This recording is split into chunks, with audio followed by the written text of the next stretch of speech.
Alô pessoal de Sala de Trânsito, tudo certo? Vamos para mais um vídeo falando sobre trânsito. Dessa vez o tema é a infração por avançar o sinal de parada obrigatória, ou como algumas pessoas costumam chamar popularmente, a famosa placa de pare, ou o sinal R1, a placa R1 de parada obrigatória. Quando o órgão ou entidade de trânsito com circunscrição sobre a via decide implantar essa sinalização, é com o objetivo de reforçar ou alterar a regra geral de passagem ali naquele trecho de via. Lá no Código de Trânsito Brasileiro, especificamente no inciso 3 do artigo 29, nós temos as chamadas regras de preferência, ou seja, situações em que conferem preferência de passagem a um determinado tipo de veículo em razão da sua posição ali na via. Por exemplo, lá na linha C desse inciso, num cruzamento não sinalizado, a preferência de passagem é do veículo que se aproximar pela direita. Essa é a regra geral. Mas o órgão ou entidade de trânsito com circunscrição sobre a via pode entender que, nesse caso, a direita é de repente uma rua que dá acesso ali a uma avenida, que tem um fluxo maior, um porte maior, e ela é que precisa ter a preferência. Então, nesse caso, é possível que se utilize a placa de parada obrigatória. Ou o contrário, que realmente o veículo à direita tem a preferência e o órgão de trânsito queira ratificar isso, mostrando ali, deixando claro que o veículo que se aproxima pela direita é quem tem essa preferência de passagem naquela situação. É importante frisar que o uso desse tipo de sinalização se restringe ali às situações em que realmente é necessária a parada do veículo, sua imobilização completa, e não somente a redução da velocidade, porque nesse caso seria uma condição ali que poderia ainda assim trazer algum tipo de risco ali à segurança viária. Então, quando o órgão ou entidade de trânsito entende que é necessária a parada, a imobilização completa do veículo, então faz a utilização desse tipo de sinalização. De acordo com a ficha do Manual Brasileiro de Fiscalização de Trânsito, da infração lá do artigo 208 do CTB, quando é que essa infração se configura? Quando o condutor não imobiliza completamente o seu veículo ao se aproximar da linha de retenção, que é aquela faixa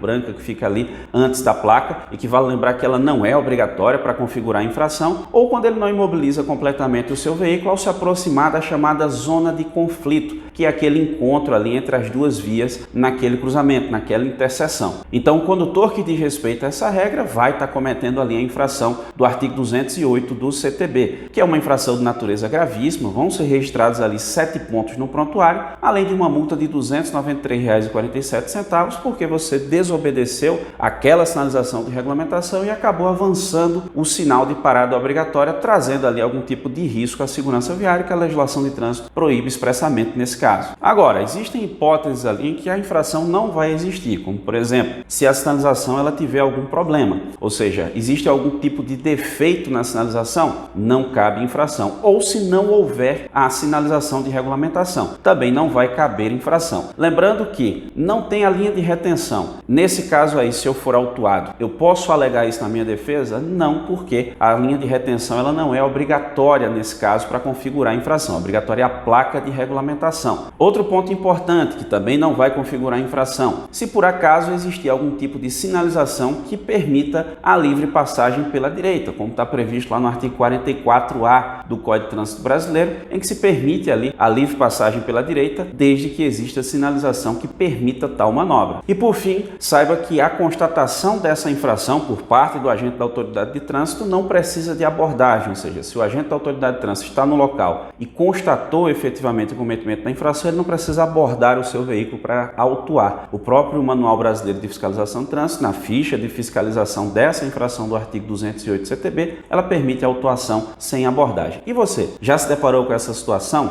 Tem na sua cidade esse tipo de placa? O pessoal costuma respeitar, não costuma respeitar? Já viu algum tipo de ocorrência nesse sentido? Vá deixando aí nos comentários. Você sabe que aqui no seu canal Sala de Trânsito, a intenção é compartilhar informação e aprender todo mundo junto. Eu agradeço muitíssimo a você que me acompanhou até aqui. Um grande abraço, até a próxima.